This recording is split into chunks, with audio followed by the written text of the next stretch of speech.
Okay. Okay, it's on. I'll just repeat a few phrases. Dr. Jonathan Devor is a data scientist, has his doctorate from Harvard University, and is an expert on astrophysics and computer science. He is married and father of two. Jonathan was born in Israel, served in the elite IDF intelligence unit, and took his degrees in physics and computer science from the Hebrew University. He then moved to the US for his PhD studies at the Harvard Center for Astrophysics. And while there, he developed a novel computational method for analyzing orbital dynamics, the orbital dynamics of stars. He was recruited thereafter to work as a senior software engineer in Silicon Valley at Cisco. After spending nearly a decade in the US, it was time to settle down. So in 2011, Jonathan moved back to Israel and today is with the Roadmetric company, where he heads the development effort to build an autonomous machine learning algorithm that identifies traffic infractions. So let us all beware what's coming down the road. Without further ado, there's much more on his bio in the bulletin and on the website.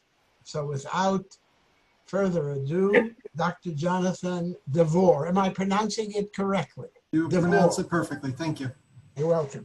I hope everybody can hear me okay. So it's a great honor to be here a second time. I always like talking to people interested in these topics. Last time I was here, I had my astronomer hat on. I talked a little about astronomy and my work in astronomy. This time I'm going to put on a different hat. I'm going to put on my hat as a software engineer, as a data scientist, as someone who works with computers and tries to make them do something useful. So this is going to be a fairly open talk, meaning I'm not going to be talking too much, certainly nothing technical. Just going to give a little bit of an overview. I welcome questions. So all I ask is that you write your questions in the chat. Okay, so while I'm talking, just so there's order here, go to the bottom of your Zoom, open up the chat on the side, and write up any questions you have there. I'll answer the questions as they come along. I will also leave time in the end for Q&A, for discussions at the end. So you'll have lots of opportunities to ask about anything you want, really. Okay, so let me just give a really quick overview. I want to talk today about computers, the broadest sense of the word. So what is a computer? A computer is really just a machine that takes some input, processes it somehow, and has an output. Okay, so that is a very broad definition, and using that definition, we can really go back in time, way, way back, and ask, okay, what were the first computers that people developed? And the answer is, it may surprise some of you, these were clocks. Okay, you can look at clocks as a certain very primitive computer. They don't have any input. Their input perhaps is the flow of time. They have a certain algorithm where they compute basically what the time is, and they display that. That's the clock face. Basically what a clock does, all it does is it adds one. It sees what the time is, it adds a second, adds another second, adds another second, and that's what you're seeing.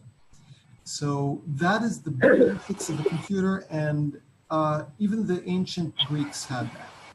Okay, they had water clocks and other forms of clocks, and they were quite good and adept at using gearing systems to calculate the time, and from that they could do much more sophisticated calculations where the sun is in the sky, where the moon is in the sky, They can make various navigation calculations, tides, and there's several famous artifacts that they've found that shows really the level of sophistication that they got in the ancient world. So when we think about computers as a modern thing, that's not true at all.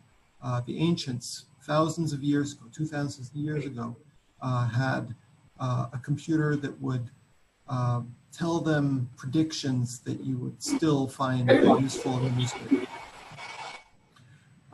Okay, but when we talk about computers, usually we're not talking about boxes of this sort. We're talking about something very specific, and that is general programmable computers. What do we mean by that? A programmable computer is basically a computer that you can tell it what to do. So just an ordinary clock can do one thing, does it well, but you can't tell it to do anything else but to tell time. A programmable computer is one that has memory, and you can write in that memory a certain algorithm, which is basically a recipe of what to do, step by step, and it will do that for you. For example, in the 1940s, the first computers, the first general computers, were computers that calculated military-related problems, how to shoot missiles, for example. So it was very important to make cables that would be used by the artillery force, and that they would need to know how to shoot a missile to this in this weather, in that weather, this missile, the other missile, different weights, different distances. You want to you really want a general problem and not a specific one. This was elaborated over time. Obviously, it started off as these huge, very expensive boxes with lots of vacuum tubes. You've probably seen those on movies. And following the 1940s, there was a rapid dissemination of these computers to universities and research facilities, and they were really used for anything and everything that relates to calculations. However, they were always basically just souped up calculators, meaning they were meant to do mathematical calculations, sometimes very sophisticated mathematical calculations, but that's all they were meant for. And that lasted up until roughly the late 1970s, 1980s. Okay, at that point, a very dramatic thing happened, and that is that they invented the personal computer. I'm sure you've all seen those and probably had those and seen that transition. It was a very big, important transition that made several people like Bill Gates and a few others very, very wealthy. It was the idea that you could take this huge, very complicated, very technical, mathematical box and simplify it, take out all the things that you don't need, make it cheap enough for an ordinary person to buy and put in their house. And you would have, say, an IBM PC that would cost you only $1,000, $2,000, and it would do everything that you really wanted to do in a household settings. So you could do word processing, you could do spreadsheets, and this was very, very powerful. And very useful for millions, billions of people. And this became the norm for computers from the 1980s till today, basically, and going forward. So today, computers are increasingly used for anything that normal human beings might want, from gaming to work-related. However, at this point, this is what I would call the second stage, computers were an assistant. Okay, so it's important to remember that computers are there to help you do what you need to do. If in the past, say, for example, you wanted to do some kind of typesetting or make some kind of document, that would be very labor intensive, and now you had a computer that would help you and have one person, one untrained person, be able to do what 5 or 6 professionals would need to do in previous years. So that was a huge leverage for work and made people much more efficient at their jobs. A lot of jobs vanished. You not need nearly as many secretaries. You would need typesetters. You would need far fewer editors. A lot of the jobs could be wrapped up in these computer programs, and you could do them yourself without too much training. And that brings us to today. And this is where things start becoming really interesting, because we are now in the midst of a new revolution, one that many people consider probably as big as the earlier ones, such as Industrial Revolution and the computer revolution that we had in the 80s. Now we have artificial intelligence coming in and data-driven programs, and now for the first time you have full professions being replaced by the computer. What do I mean by that? Computers are now reach the ability, I'm not going to say think like a human, because that's not true. Computers can't think. They're still bound to the step-by-step algorithm. Everything has to be deterministic. Everything has to be precise, and there's no room for human ingenuity really in a computer. But they've generalized to the point where a computer can be as skilled as many professionals. So, for example, you come to your GP, your general physician, your doctor, and you say, I have this, that, and the other symptom. It hurts here and there. What do you suggest I do about it? Well, computers are now going to probably be starting to take that job. Not immediately, but it will be a gradual transition where you'll be able to tell all these things to a computer, and it will be able to look up in a large database and say, oh, I know another 1 million people that have just these symptoms that you described. Let me tell you what helped them. And now you will be able to have a computer with much more experience, not personal experience, obviously. It will be able to look things up in these large databases and tell you what was helpful, why it was helpful, and perhaps personalize the cure for you. So you don't need a human for a lot of these things. A lot of jobs that were, I would say, mechanical in nature, that you would come to work and you would kind of just drone on and do things just the way you trained without thinking too much. Those jobs eventually, all of them will be replaced by computers. You will have my job, for example. We work in the law enforcement.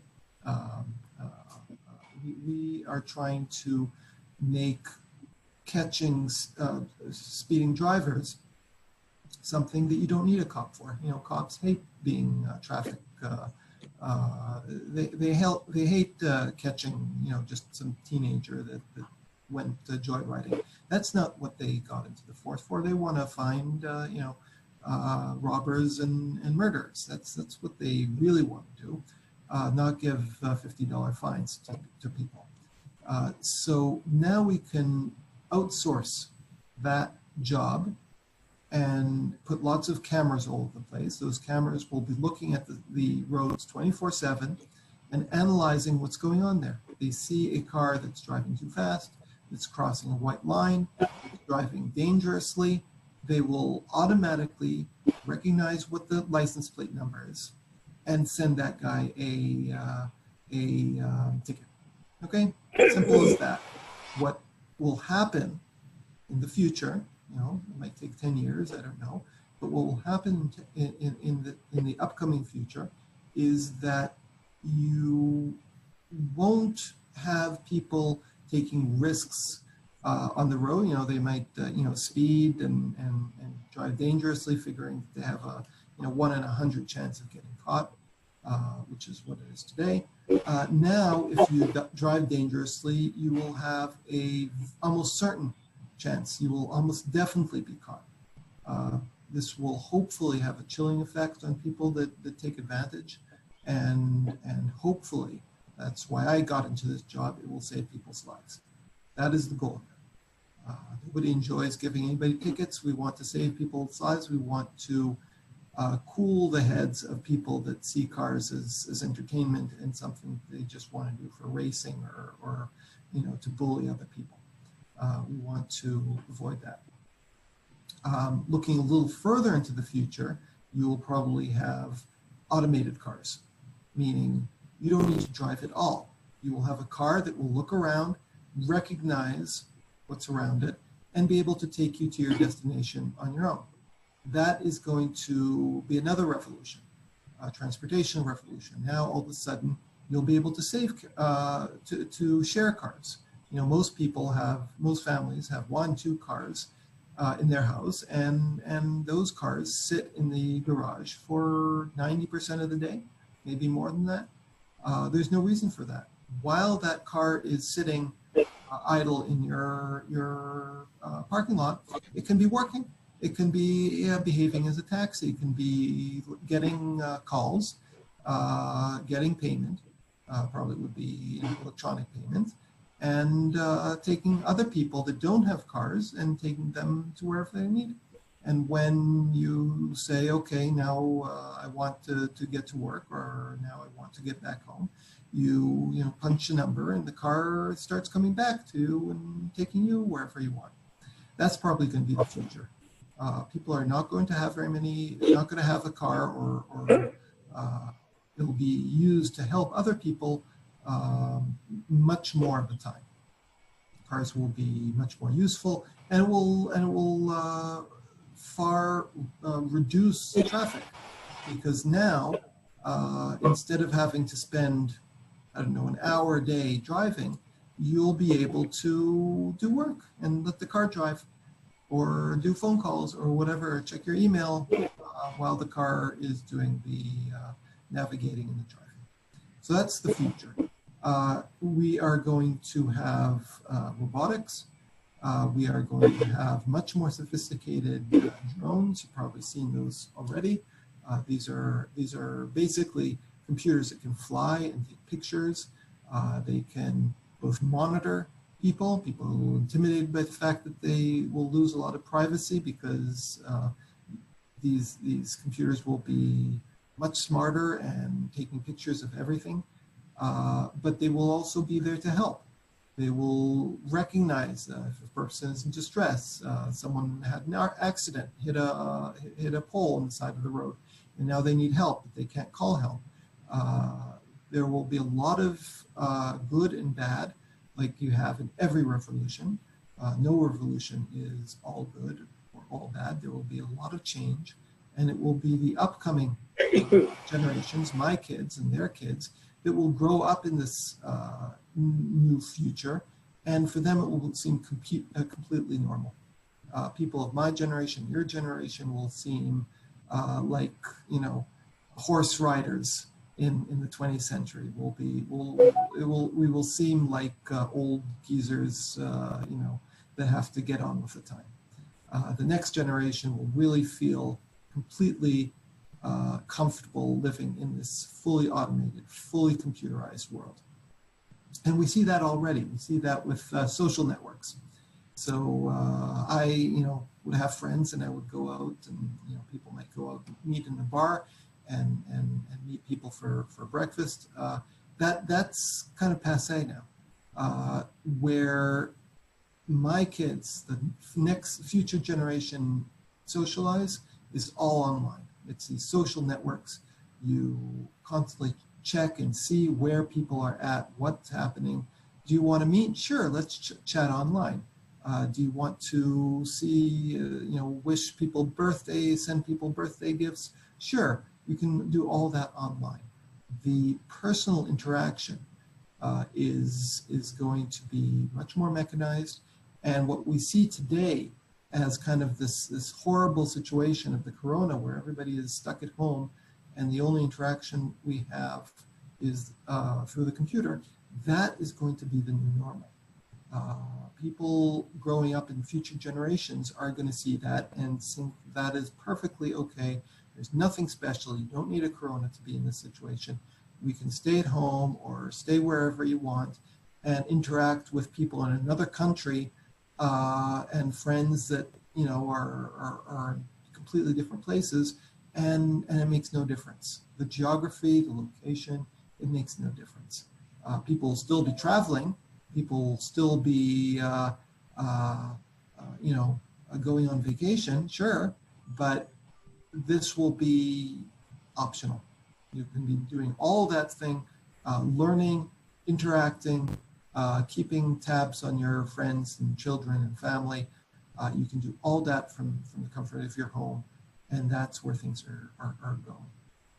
So, you know, this is not something you can fight against. You can be as Luddite as you want. It's going to happen whether you like it or not.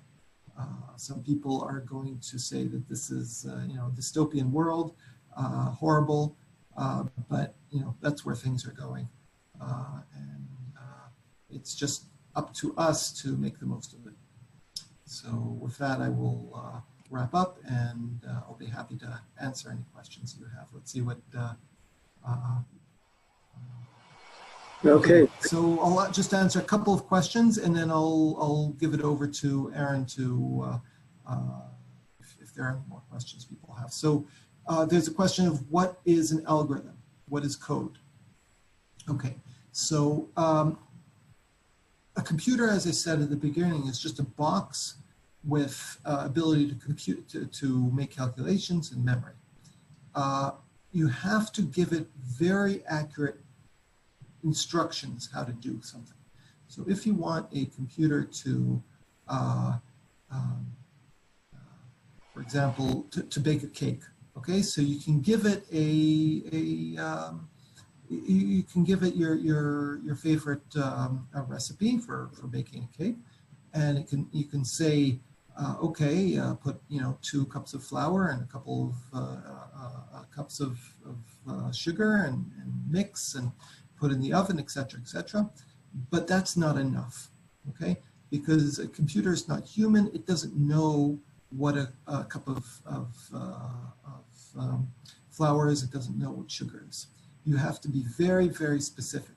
You have to tell it, go to this place in the kitchen and look for something that looks like this. It will say sugar in it, and pour it just in this certain way. You have to kind of hold it and tip it over and let a certain weight of this substance into your cup. And when the level of sugar reaches this very specific mark, then you undo, put the bag in place, close it up, and use that to tip it over similarly into the bigger bowl. You have to be very, very specific. You can't just tell it to,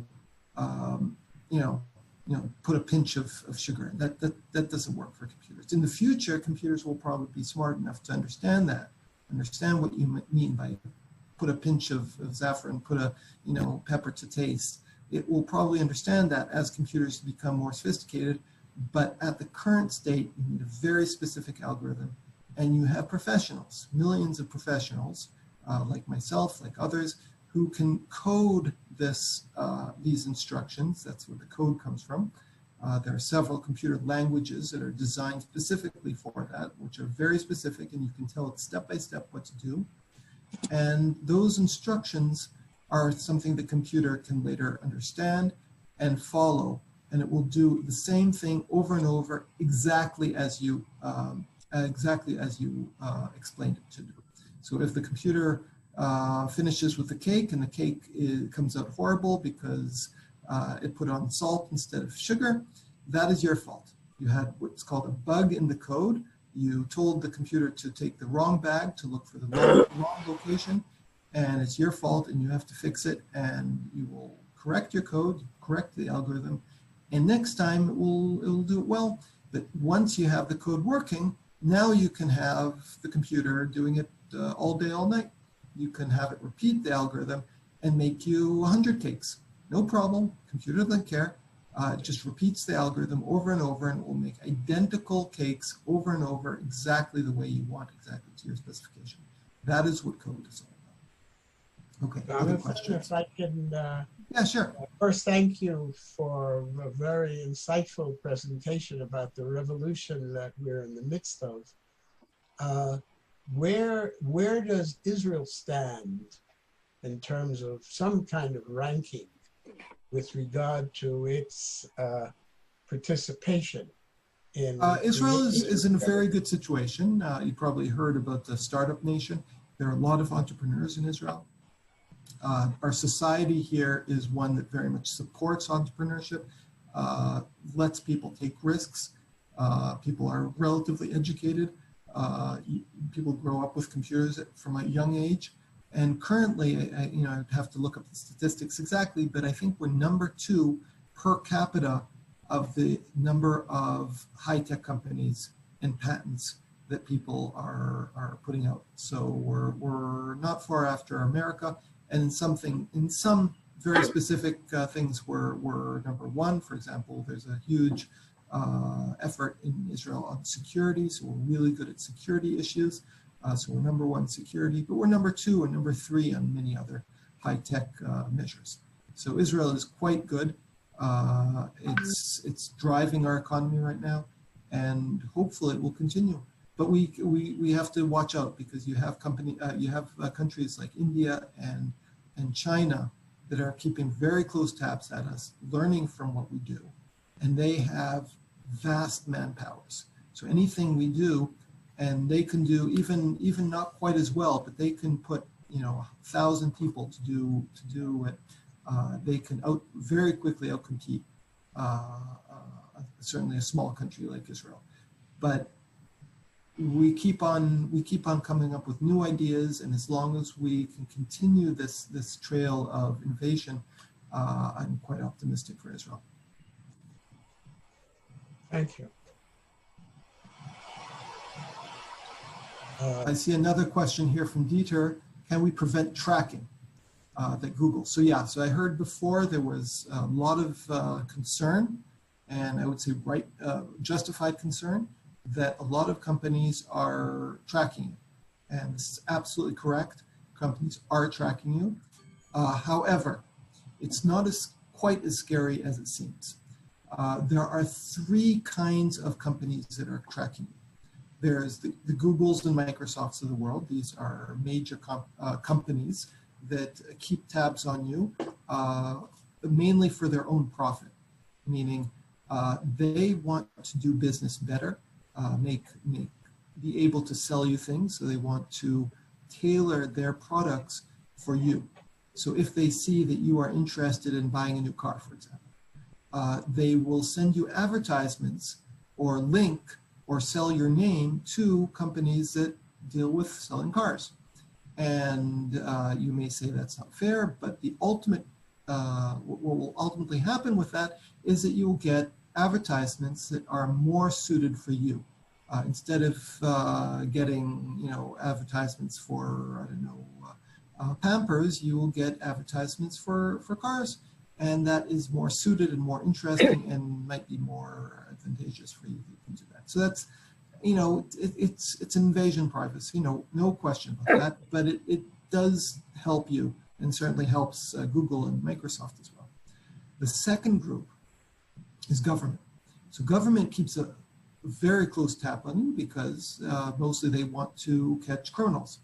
So if you have a racket going on the side, or if you're part of the mob, the government wants to keep track of that, wants to make sure that you're not laundering money. And can the government abuse that power and use it for other things? Absolutely. We've seen that happen quite often. But in practice, that's the goal, and most of the usage, I was in the military, I was in intelligence, and I've seen how the information is used, and I can say that certainly in Israel, I can't speak for other countries, there are many levels of protection to make sure that this information is used safely. Will that continue in the future? I don't know. We have leaders that are less responsible, and they might feel freer to use that information in ways that we wouldn't want to.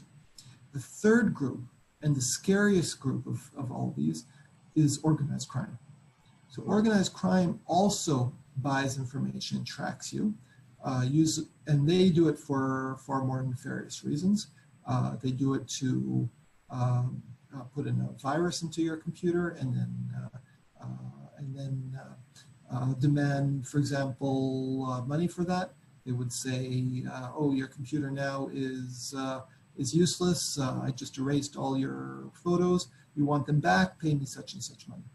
So you see that, and that is probably the most important and scariest usage and crime that will be a major issue in the future.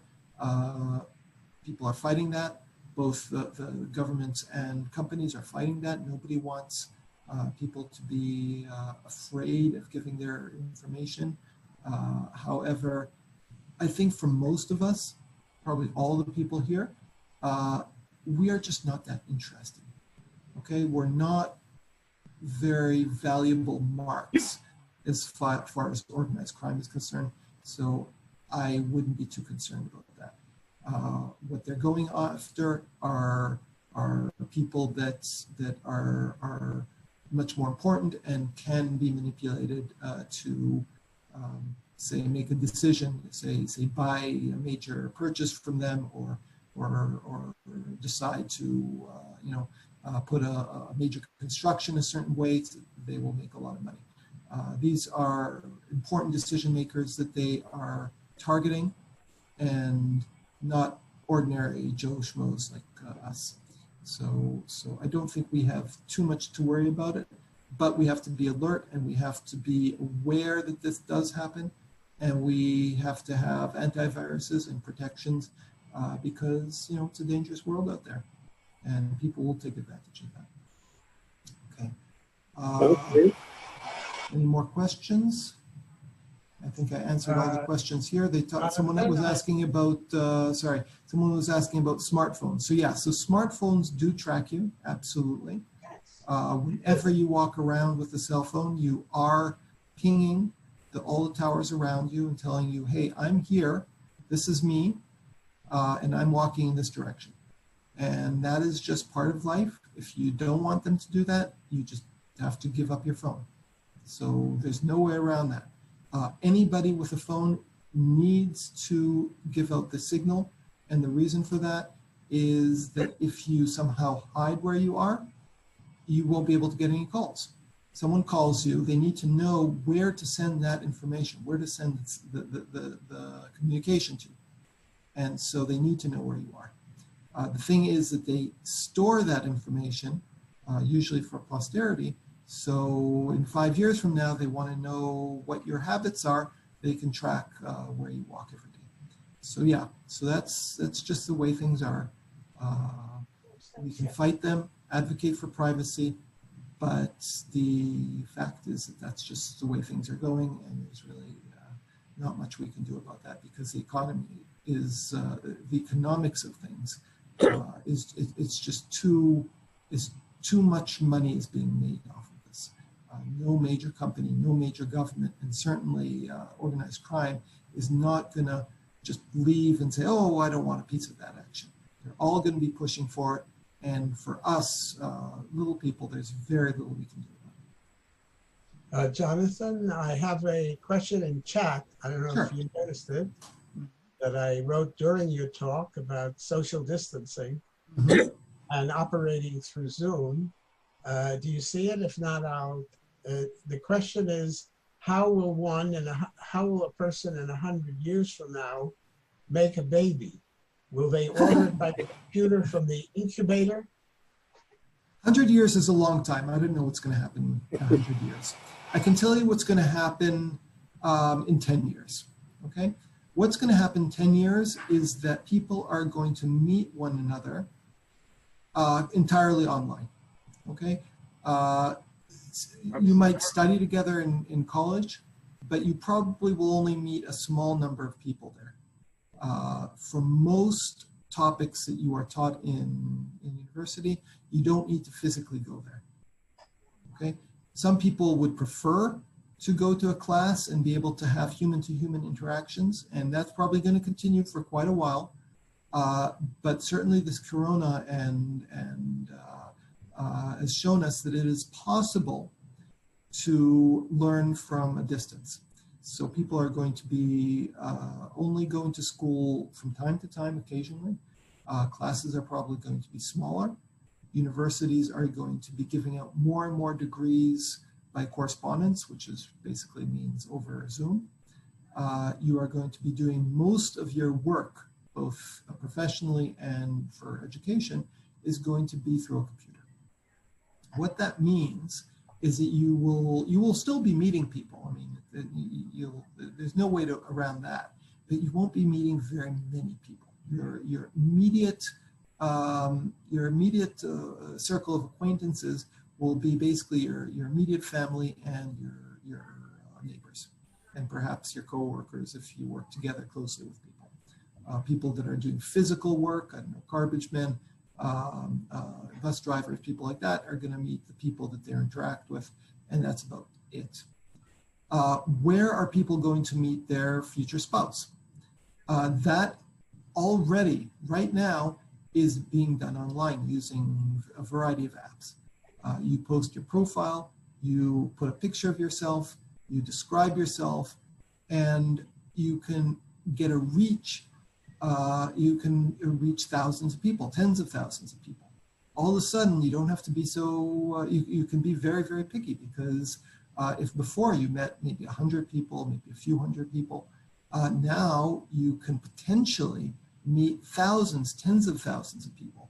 So you can say, I'm interested only in a man of 6 feet high with I don't know, blonde hair. You can be very specific with what you want. And that's happening. That's happening right now. People are being very specific and looking for very specific people, and then chatting online and seeing if that works when everything clicks. And obviously you have a date, and we all know that part.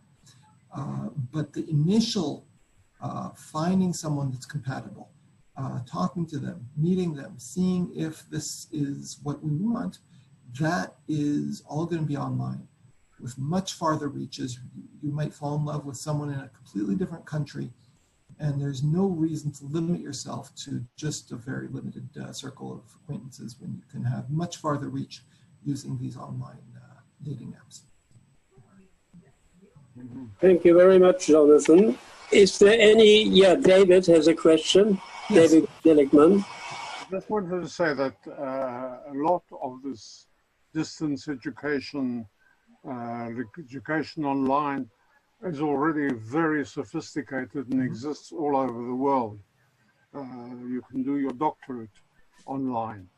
But all of them, the interesting thing is the successful ones are not a single method. They in fact utilize a number of different aspects.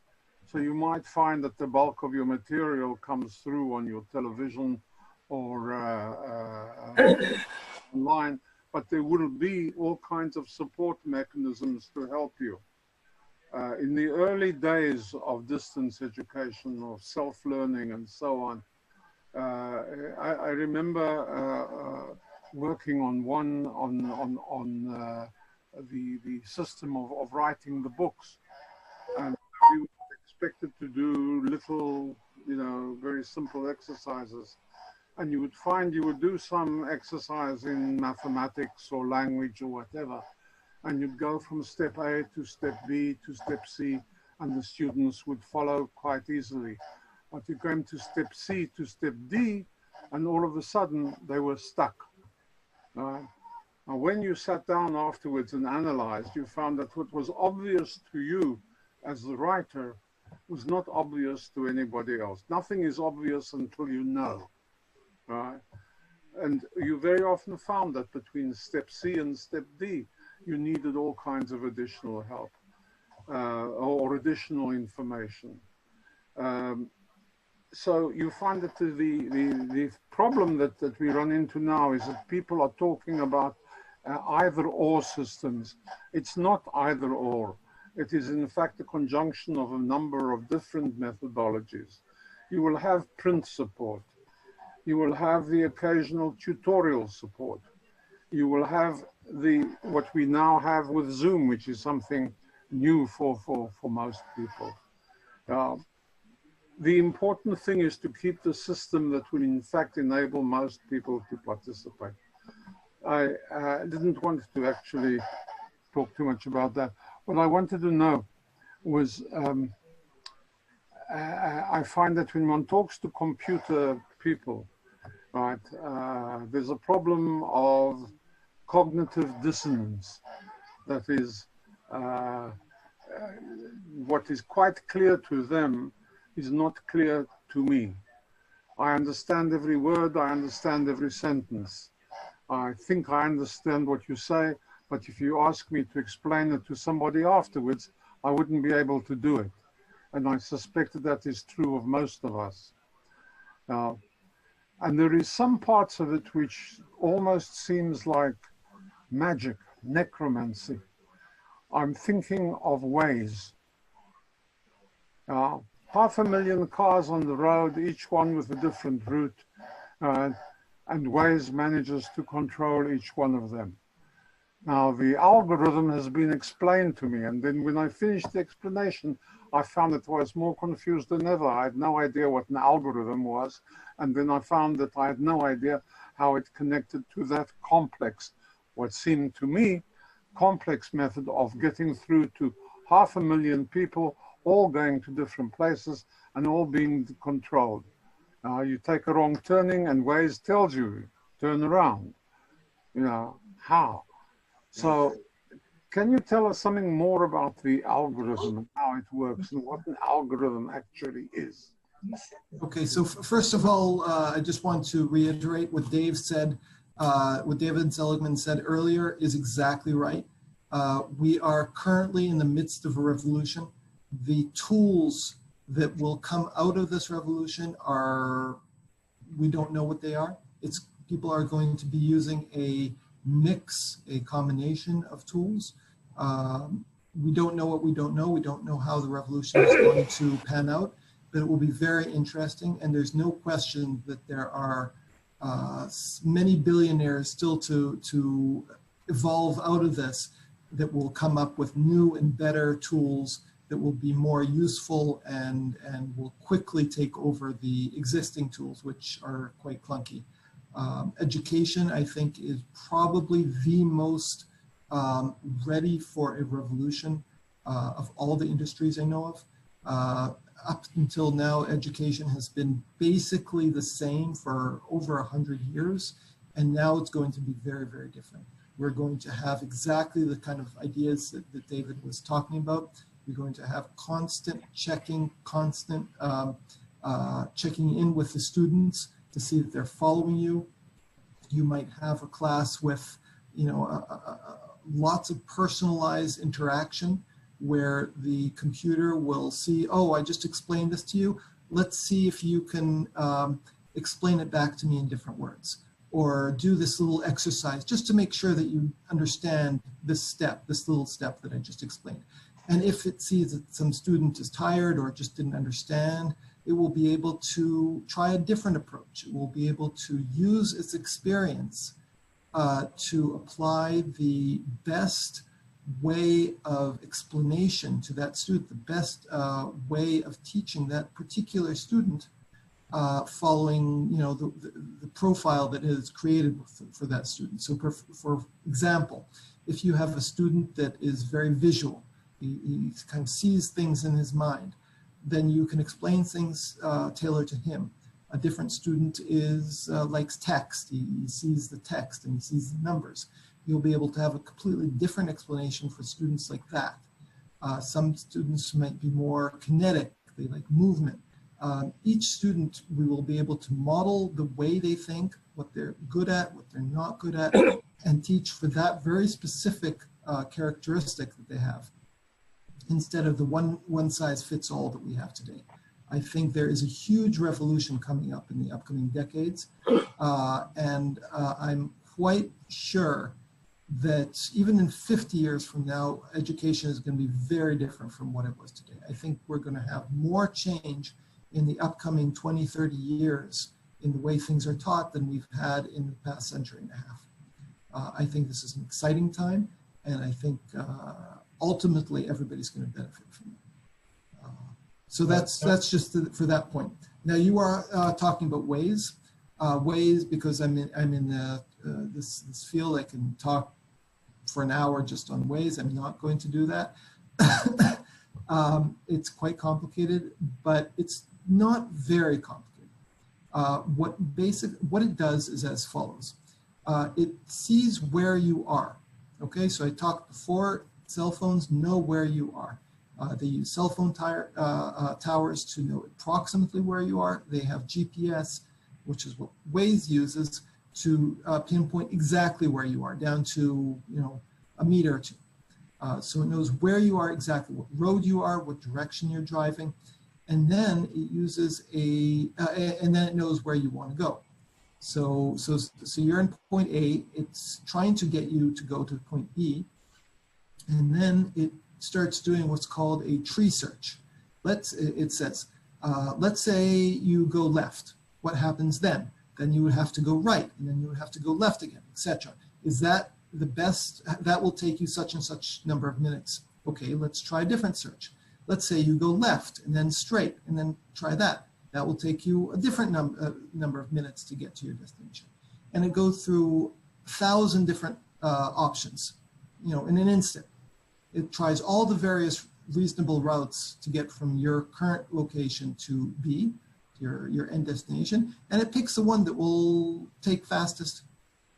Okay, if it sees a lot of traffic up ahead, it will take that into consideration because it will know that that route will take longer, might be shortest by distance, but it will be longer in terms of time because there's traffic there.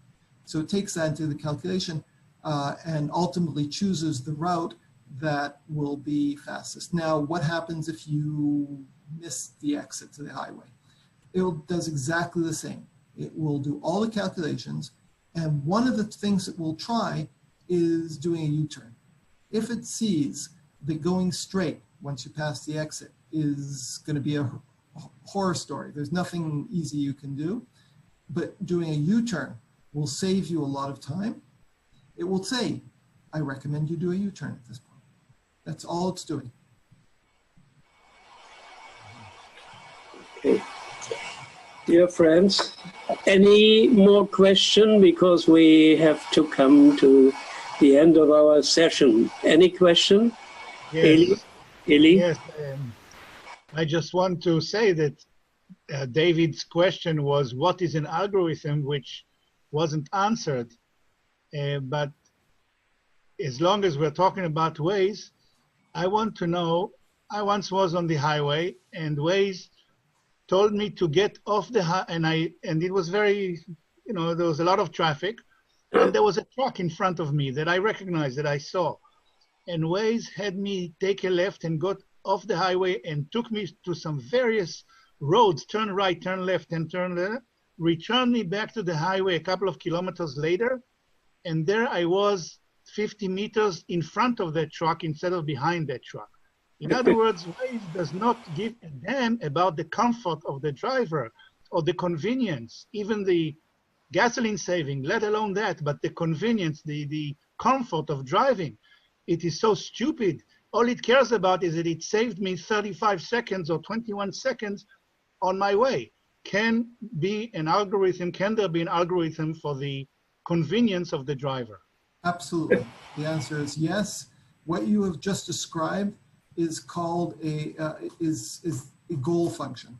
Okay, so when Waze tries 1,000 different routes, okay, one of them is going to be that crazy route that you just described. Another possibility is going to be just go straight, continuing the highway. When it tries to rank them and to say which is better, it uses just a certain metric, a certain estimate of what is best. Usually, when you go to Waze, the setting there is I want to minimize time. I want the route that will take the least amount of time. Okay, you can tell it, I want the route that will cost me the least amount of money. Okay, that will avoid tolls, that might require a shorter path versus less gas. If you use the highway, you use a little less gas, so you might do a longer path on the highway instead of a shorter path on just little roads. There are all sorts of very sophisticated calculations. You just have to tell it what you want. Now, Waze is trying to be very simple and user-friendly, so it doesn't give you very many options. But I'm guessing that there will be in the future ways to fit that goal function to be best suited for you. So if you really don't like driving on little roads or stopping on a stoplight, you can tell it, I hate doing this. I would prefer to, I have a relative that would prefer to drive an extra 15 minutes as long as he doesn't have to stand in traffic even for 1 minute. Okay, he hates traffic. So you can tell that algorithm is just a recipe, just an explanation of how to do something.